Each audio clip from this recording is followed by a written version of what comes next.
Hi అండి, అందరికీ నమస్కారం. Welcome to my YouTube channel. ఈ వీడియోలో ప్రభుత్వ ఉద్యోగులకందరికీ పదవి విరమణపై తాజా సమాచారం అయితే ఈ వీడియో తెలుస్తున్నాం. వీడియో అయితే ఎక్కడికి స్కిప్ చేయకుండా ఎండ్ వరకు అయితే చూస్తాండి. వీడియో నచ్చినట్లయితే ఒక లైక్ చేయండి. ఇంకా సబ్స్క్రైబ్ అవ్వనైతే మన ఛానల్ వెంటనే సబ్స్క్రైబ్ చేసుకోవడం ద్వారా నేను చేసే ప్రతి ఒక్క అప్డేట్ న్యూస్ ముందుగా మీరు వరకు అయితే రీచ్ అవుతుంది. ఇక ఆలస్యం చేయకుండా మనమైతే వివరాల్లోకి వెళ్ళిపోదాం. సో ప్రభుత్వ ఉద్యోగుల పదవి విరమణపై రాష్ట్ర ప్రభుత్వం కీలక నిర్ణయం తీసుకుందండి. 33 ఏళ్ల సర్వీసు అయినా ఉండాలి, లేదంటే 61 ఏళ్ల వయోపరిమితి అయినా ఉండాలండి. సో రిటైర్మెంట్ కోసం వీటిలో ఏదో ఒక దాన్ని అయితే ఏది ముందైతే దాన్ని పరిగణలోకి అయితే తీసుకుంటారు. ఇక వివరాల్లోకి వచ్చినట్లయితే ప్రభుత్వం కీలక నిర్ణయం తీసుకుందండి. ఉద్యోగుల పదవీ విరమణపై రాష్ట్ర ప్రభుత్వం కీలక నిర్ణయం తీసుకుంది. 33 ఏళ్ల సర్వీస్ నిబంధన లేదా 61 ఏళ్ల వయో పరిమితి ఏది ముందు అయితే దాన్ని అమలు చేయాలని అయితే నిర్ణయించింది.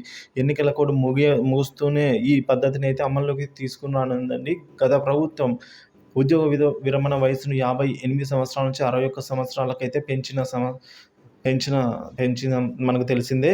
సో ఈ విషయం కాబట్టి దీంతో చాలామంది రిటైర్మెంట్లు అయితే ఆగిపోయాయండి. ప్రస్తుతం మార్చి 31 నుంచి మళ్ళీ రిటైర్మెంట్లు మొదలవడంతో ఖాళీలు కూడా ఏర్పడున్నాయి. సో మొత్తానికి ఇప్పుడున్న ప్రభుత్వం ఏం చేస్తుందంటే, ఒక ఉద్యోగి యొక్క వయసు 61 ఏళ్ళ అది ముందైతే దాన్ని, లేదంటే 33 ఏళ్ళ సర్వీస్ వచ్చిందా, సో ఏది ముందొస్తే అది దాన్ని అయితే పరిగణలోకి తీసుకొని రిటైర్మెంట్ అయితే ఇవ్వనున్నారు.